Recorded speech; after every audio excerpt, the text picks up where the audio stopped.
Hi, Hedda here, and I'm in Easton, Pennsylvania. Don't ask me how I got here. I was drugged up and dropped off, and when I opened my eyes, I was in Easton, which is the Crayola factory capital of the world. Crayola crayons, they have the factory here. And we all know which the worst Crayola crayon was Periwinkle Blue. It's the most disappointing crayon for a child to pick up and start to draw with. It looked like nothing. It looked like rain. That was what it looked like. It was a terrible color.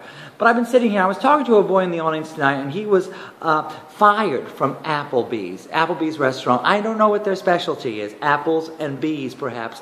I've never eaten in a shithole like that. And granted, I've eaten in a lot of shitholes, but never an Applebee. I have been to an Olive Garden where every breadstick makes a point. Actually, I blew a guy in an Olive Garden, and his breadstick did make a point. But that's a different story. So he was fired from Applebee's. And I looked at him, and he had this sad look on his face. And I had to remind him that rejection is God's protection. So he may have been let go from the Applebee's, and he felt terrible about it. But he should have, really, it doesn't matter, because ultimately, it was God protecting him from the apples and the bees. It turns out he's allergic to bees. And if he was bitten by a bee while holding an apple, he could have died. And if he didn't have an EpiPen, that would be it. EpiPen, that's a good drag name. EpiPen, no one would get it, except people who have severe food allergies. So I want you to remember that. When something terrible happens and you think life didn't go your way, rethink it, because rejection is God's protection. Okay.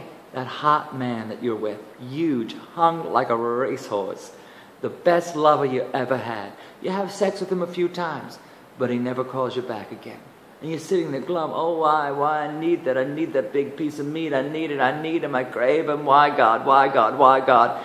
And before you pick up that phone and humiliate yourself yet once again, remember that rejection is God's protection. There's another man out there with even a bigger penis who's going to give you more than you ever dreamed of. Is going to give you what God dreams for you, because God dreams big, man dreams small. So remember that. God thinks of huge cocks. You think of 10 inches. God thinks of 20-inch cocks. So remember, God dreams big for us.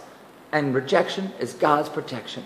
It's been a pleasure being here with you tonight. And remember, if you see something, don't say something. Mind your own goddamn business. Stay fresh.